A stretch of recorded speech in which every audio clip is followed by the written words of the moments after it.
Hello दोस्तों, आज की वीडियो में जानेंगे शहजादा दारा सिक्को के बारे में। आखिर औरंगजेब ने दारा सिक्के का सिर क्यों कटवाया था और औरंगजेब ने दारा सिक्को के साथ बहुत ही बुरा किया था। आखिर ऐसा क्यों किया था, इस पूरी जानकारी के लिए वीडियो के अंत तक जरूर बने रहें। चलो वीडियो शुरू करते हैं। दारा सिक्को शाहजहां का ऐसा बेटा था जिसे वह अगला बादशाह बनाना चाहता था। दारा सिक्को का भाई औरंगजेब किसी भी हालत में उसे गद्दी पर बैठने नहीं देखना चाहता था।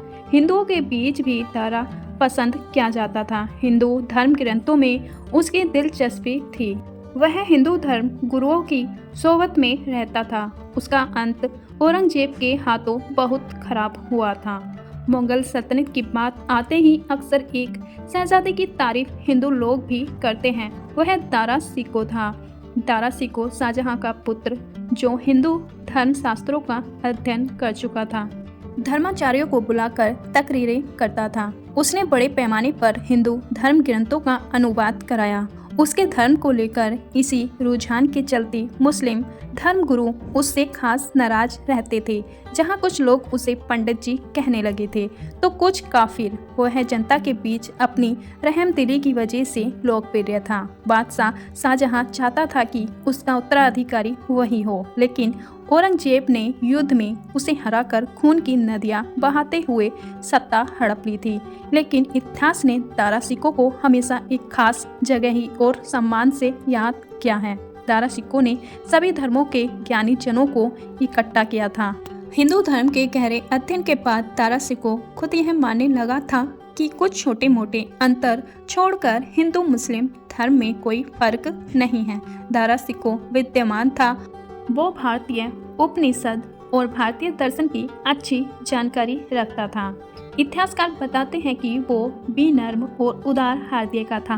कहा जाता है कि दारा सिक्को के पिता ने समझ लिया था कि उसके बेटे ने हिंदुस्तान को जान लिया है और वो शासन चलाने के लिए बेहतर साबित होगा। इसलिए औरंगजेब ने बवाल खड़ा किया। औरंगजेब को लगा कि अगर दारा सिक्को सफल होता है तो इस्लाम खतरे में आ जाएगा। दारा इस बात को लेकर भी आश्चर्यचकित था कि सभी धर्मों के विद्वान सभी व्याख्याओं में उलझे रहते हैं और वे कभी समझ नहीं पाते कि इन सभी का मूल तत्व तो एक ही है। उसका मानना था कि एक ज्ञान के लिए सबसे जरूरी बात यह है कि उस व्यक्ति को सत्य की तलाश होनी चाहिए।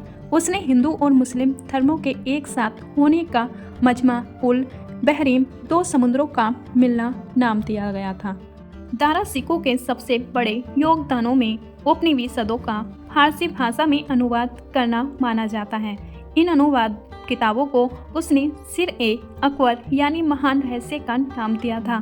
फारसी भाषा में अनुवाद कराए जाने का मुख्य कारण यह था कि फारसी मुगलिया कोर्ट में इस्तेमाल की जाती थी। हिंदुओं का भी विद्वान वर्ग इस भाषा के साथ बखूबी चर्चित था। भारत में हिंदू झुकाव वाले इतिहासकारों और बुद्धिजीवों का मानना है कि अगर औरंगजेब की जगह दारा सिक्को मुगलिया सल्तनत के तख्त पर बैठते तो देश की स्थिति बिल्कुल अलग ही होती। दारा सिक्को का जन्म ख्वाजा मोइनुद्दीन चिश्ती की भूमि अजमेर में हुआ, जिनसे उनके पिता शाहजहां ने एक बेटे के लिए प्रार्थना की थी। 6 पुत्रों में सबसे बड़े पुत्र दारा को मुगल साम्राज्य के भावी शासक के रूप में तैयार किया गया। उसके भाइयों को फिर शासक के रूप में सुदूर प्रांतों के नियुक्त किया गया, लेकिन वह हमेशा शाही दरबार में पिता के साथ ही रहा।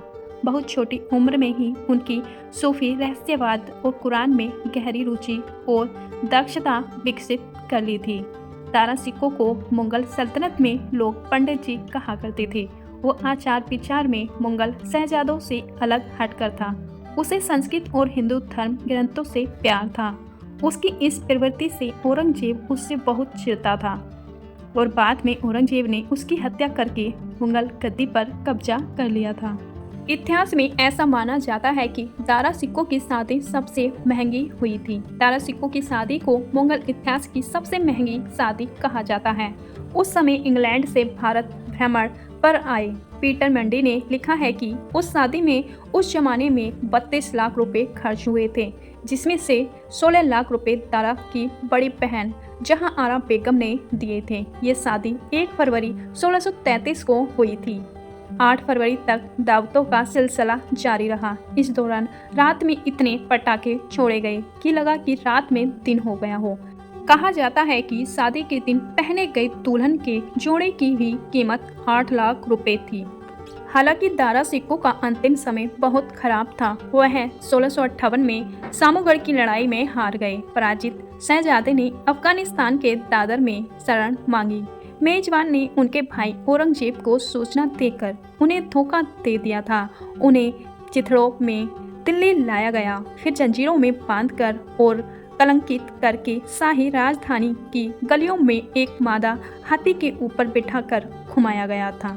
दारा सिक्को को एक छोटी हथनी की पीठ पर बिना ढके हुए होदे पर बैठाया गया।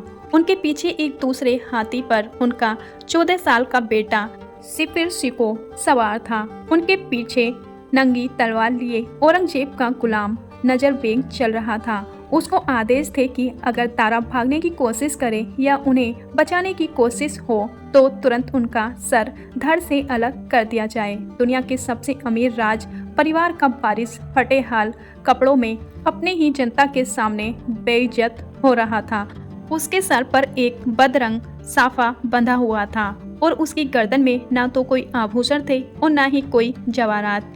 वर्णियन आगे लिखते हैं कि तारा के पैर जंजीरों में बंधे हुए थे, लेकिन उनके हाथ आजाद थे। अगस्त की चिलचिलाती धूप में उसे इस भेष में दिल्ली की उन सड़कों पर घुमाया गया जहां कभी उसकी तूती बोला करती थी। इस दौरान उसने एक क्षण के लिए भी अपनी आंखें ऊपर नहीं उठाईं।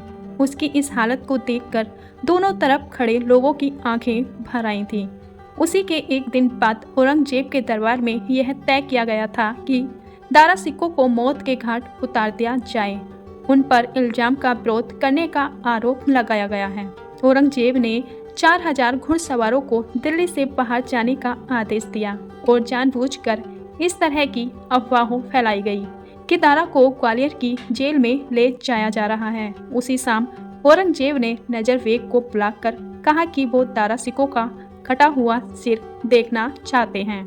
नजर बेग अपनी तलवार से दारा का सिर धड़ से अलग कर देता है। दारा सिक्को के कटे हुए सिर को औरंगजेब के सामने पेश किया जाता है। उस समय वो अपने किले के बगीचे में बैठा हुआ था। सिर देखने के बाद औरंगजेब हुक्म देता है कि सिर में लगे खून को धोकर उनके सामने पेश किया जाए। फिर कटे धड़ को दिल्ली के रास्तों पर घुमाया जाता है। दोस्तों, मुगल सल्तनत में सबसे ज्यादा बेरहम और गद्दार शासक जो था वो औरंगजेब ही था। अपने भाई के साथ इतना बुरा कौन करता है जितना कि औरंगजेब ने किया।